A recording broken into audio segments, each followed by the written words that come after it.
वीरों का भूषण बताया है क्षमा।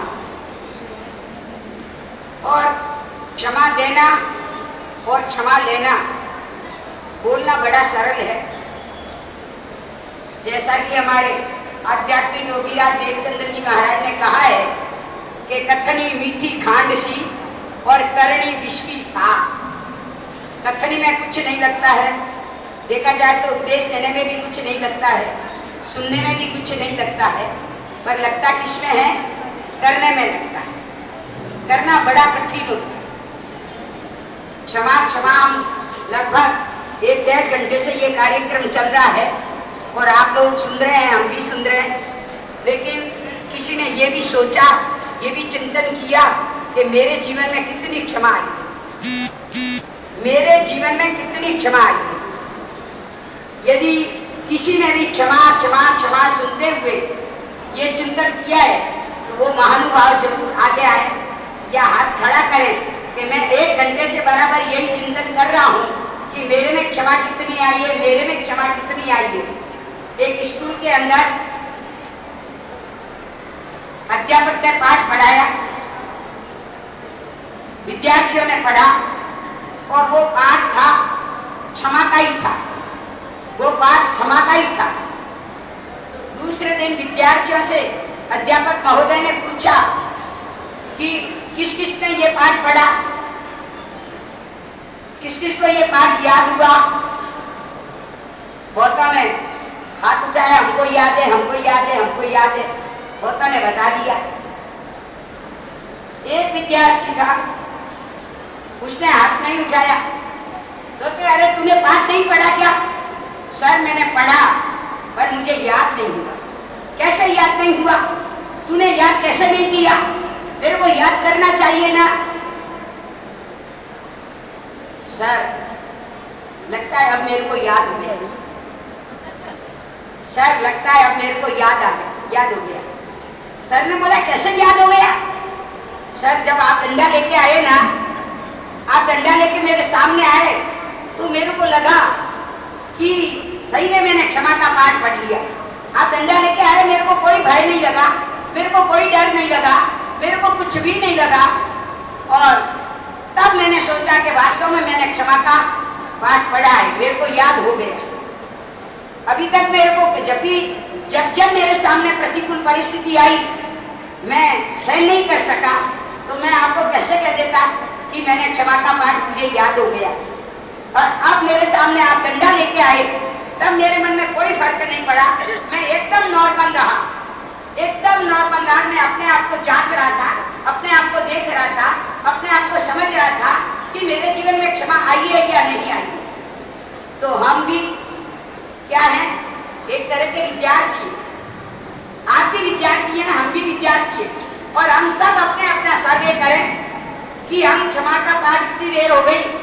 हमारे गुरु भगवंतों ने, हमारे साथी भगवंतों ने बताया, लेकिन हमारे में क्षमा आई या नहीं आई। और वैसे किसी ने ये भी प्रश्न किया कि महाराज क्षमा लाना क्या जरूरी है? क्षमा लाना क्या जरूरी है? आप इतना कहते हैं क्षमा क्षमा क्षमा, ये क्या क्षमा लाना बहुत जरूरी है क्या? अरे भले आदमी, क्षमा लाना तो बहुत जरूरी है। क्यों जरूरी है?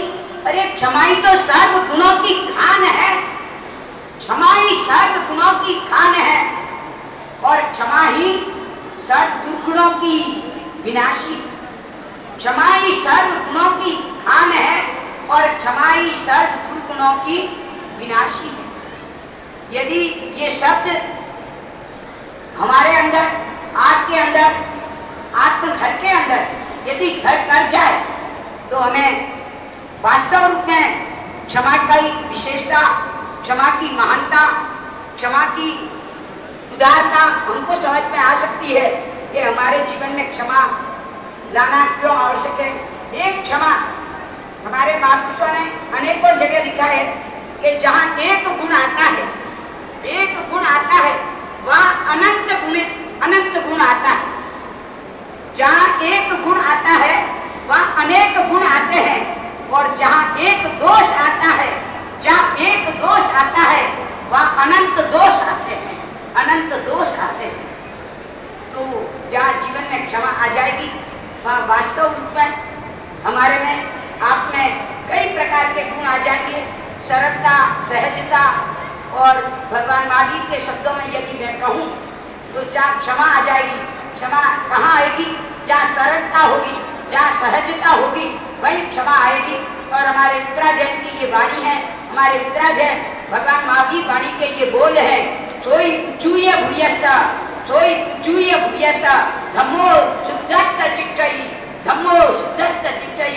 जितने हम सरल बनेंगे, जितने हम सहज बनेंगे, उतने ही हमारे अंदर, आपके अंदर, अपन सभी के अंदर धर्म का बीज डलेगा, धर्म का बीज पनपेगा, धर्म का बीज उद्भिद पल्लवित बनेगा।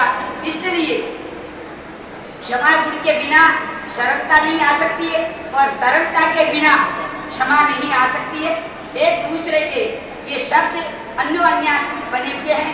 हम इन शब्दों को, भगवान महावीर की वाणी के बोलों को जीवन में उतारने का, जीवन में लाने का पूरा प्रयत्न करें।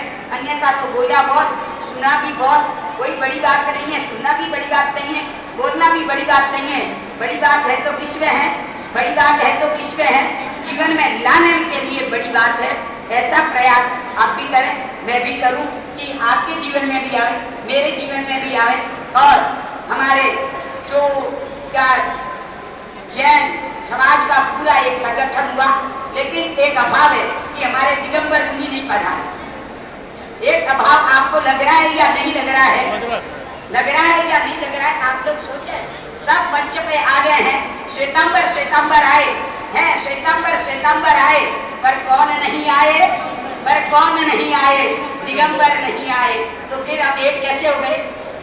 सकल जैन संघ समाज कैसे एक हो गया? अधूरा रहा या नहीं रहा? चिंतन करें, विचार करें। एकता बोलना बहुत बड़ी सहज बात है, लेकिन एकता आना बहुत कठिन है, बहुत कठिन है।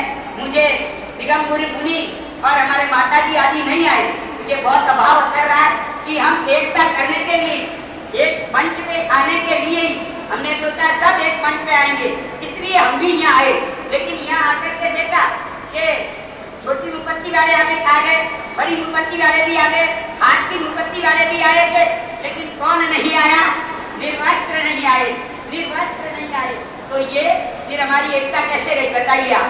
जो भी आए श्वेतांबर आए, दिगंबर नहीं आए। मैं जैन एकता वालों को, संगठन करने वालों को, एकता करने वालों को मैं कहूंगी कि जब आप किसी को मंच में लावे तो आप सबको लावे, तो हमको भी लावे, सबको नहीं लावे तो फिर हमको भी नहीं लावे। ये भी ध्यान रखें, ये भी सब आए तब आना है, सब नहीं आए तो फिर आना क्या हुआ? ओम शांति शांति शांति। हर्ष हर्ष। परितों को फिरका फरोख्ती मंजूर नहीं होती,